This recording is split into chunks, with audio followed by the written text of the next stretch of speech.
క్రీస్తునందు ప్రియమైన సహోదరి సహోదరులకు యేసుక్రీస్తు నామములో శుభములు. దేవుని యొక్క మహాకృప మీకు కలుగునుగాక. ఈరోజు దేవుడు మనకిచ్చిన మాట మొదటి సమూయేలు గ్రంథము 21వ అధ్యాయము 8వ వచనం. రాజు పని వేగరముగా జరుగువలనని ఎరిగి నా ఖడ్గమునైనను ఆయుధమునైనను నేను తేలేదు. ఇక్కడ నీ యొద్ద ఖడ్గమునైనను ఈటైనను ఉన్నదా అని దావీదు అహీమెలెకును అడుగగా, ఈ మాటలు మనము మొదటి సమూయేలు గ్రంథంలో చూస్తున్నాము.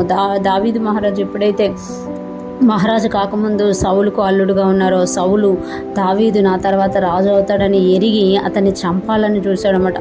అప్పుడు దావీదు పారిపోతున్నట్టుగా మనము చూడగలమాట. అలా పారిపోతూ ఆయన అహీమెలెకు అనే యాజకుడి దగ్గరికి వచ్చినట్లుగా మనం చూడగలం. యాజకుడి దగ్గర అతడు సముఖపు రొట్టెలు తీసుకోవడమే కాకుండా ఖడ్గమును కూడా అడిగినట్టు మనం చూడగలం. అదే మాట ఇక్కడ మనం చూస్తున్నాం. రాజు పని వేగరముగా జరుగువాలని ఎరిగి నా ఖడ్గమునైనను ఆయుధమునైనను నేను తేలేదు. ఇక్కడ నేను పారిపోతున్నాను అని అనకుండా రాజు పని వేగరముగా జరుగువాలని ఎరిగి, అంటే జరిగించాలి అని చెప్పట్లేదు అనమాట. అంటే అది నేను తెలుసుకోవాలని ఖడ్గమైనను ఆయుధమునైనను నేను తేలేదు అని చెప్తున్నమాట.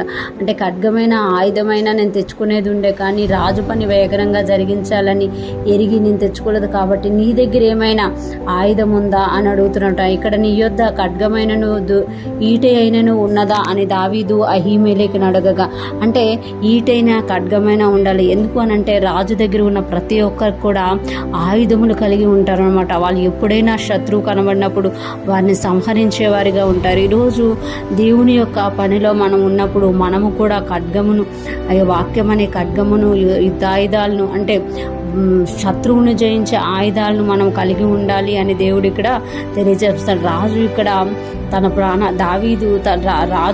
సౌలు రాజు దావీదుని తరుముతుంటే దావీదు తన ప్రాణం కాపాడుకోవడానికి ఆయుధమును కూడా తీసుకుంటున్నాడు అనమాట.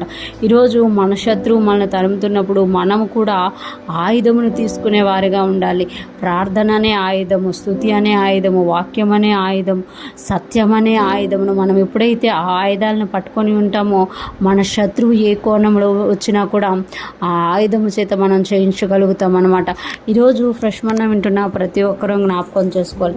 కొన్నిసార్లు మనకు తెలియకుండానే మన శత్రువు మన మీదకి లేచినప్పుడు మనము ఆయుధాన్ని అడిగేవారిగా ఉండాలి. ప్రభా, ఏ ఆయుధముతో నేను ఈ శత్రువుని జయించగలగాను అని అడగాలి. ఇక్కడ అహీమెలెకుకి దావీదు రాజు అడుగుతున్నాడు. అహీమెలెకు ఆ దినాల్లో యాజకుడు అనమాట. యాజకుడి దగ్గరికి వెళ్ళి ఆయుధాన్ని అడుగుతున్నారు అనమాట. అలాగే ఈరోజు మనము మన ప్రధాన యాజకుడైన యేసయ్య దగ్గరికి వెళ్ళి మనము పోరాడుతున్న శత్రువుని పోరాడడానికి ఆయుధమును అడగాలి. ఆయుధం ఉండడం వల్ల యుద్ధం సులువవుతుంది అనమాట. ఈరోజు ఫ్రెష్ మన్నా వింటున్న ప్రతి ఒక్కరూ కూడా ఈ 5వ నెలలో మనము ఎలా పడితే అలాగా మన శత్రువులతో పోరాడే వారంగా కాక ఆయుధాలు కలిగి పోరాడే వారంగా, ఈ శత్రువును జయించే వారంగా ఉందుముగాక. దేవుని కృప మనకు తోడయుండి నడిపించునుగాక. ఆమేన్.